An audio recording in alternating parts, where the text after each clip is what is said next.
I look around. You know what I see? Losers.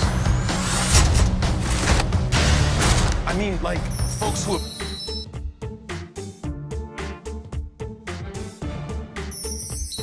You guys want chocolate? No? Nobody want chocolate? Nobody want chocolate?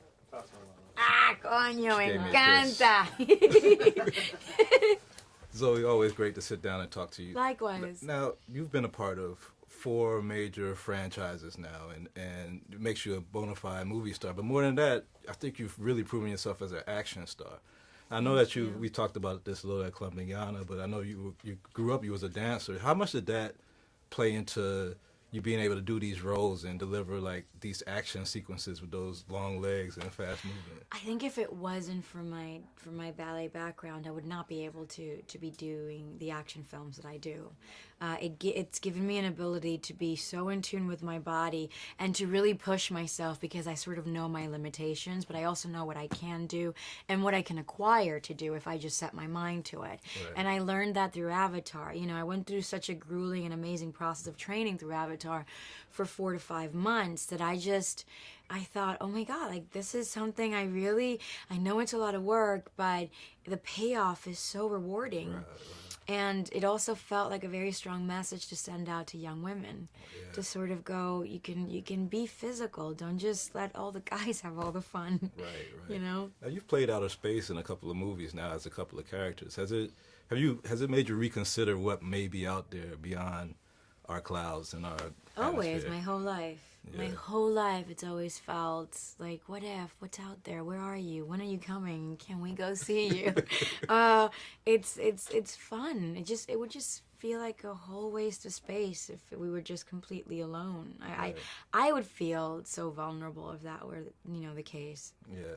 So I mean, in Avatar, you're fine in blue. Yeah, it's Gamora, you're fine in green. In real life, you're beautiful. Thank you. And it brings me to my next question. Is like we had all this conflict over this Nina Simone and this color complex and everything. Does it frustrate you that still in this day that we have so many issues with color complexes or this tug of war between is she black enough, is she Latin enough? Is that frustrating to you as a person? Oh my God, of course, yes. There was a journalist. I was coming from Puerto Rico who called me a Carribean something, and all of a sudden like there was a backlash for that. I just, in order for us to understand where we're coming from, we need to understand the root of it all and have a little bit of compassion for it. If we weren't picked on as a human society, if we didn't pick on each other over and over again for the color of our skin, for the where we come from, for what we eat, for the music that we listen to, for how we dress, we wouldn't stress so much time in wanting to divide ourselves.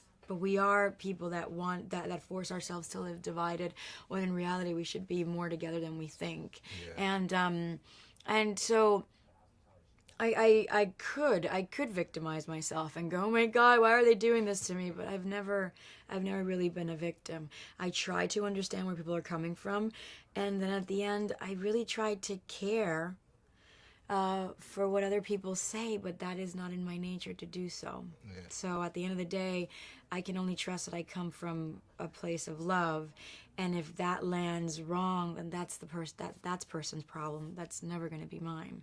If I'm coming from a clean and pure place. Well, I believe you are, and I'll support you in whatever character you play. I love to see you on screen and in person. I love. You're watching BlackTree on TV, only on Soul of the South.